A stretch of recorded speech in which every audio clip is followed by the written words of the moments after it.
attention to that. And because I feel like Nolan is, I mean, the exile is one of the things that drives people crazy at the end of it, but you've got to remember that the Homer ended in an aporia as well. Because it's the same, Homer ends in the same aporia that is the setup for the Oresteia, which is, you've got the cycle of revenge has no logical conclusion.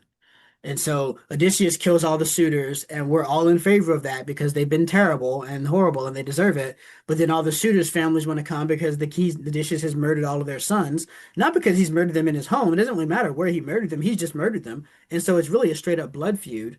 And so then Odysseus and his dad and his son are fighting together against the families of all the suitors. And it's really not a fair fight because it's Odysseus and they're getting slaughtered. And finally, Zeus has to step in and say, that's enough. There's been Hmm. enough bloodshed. It takes divine intervention to break the cycle of the blood feud.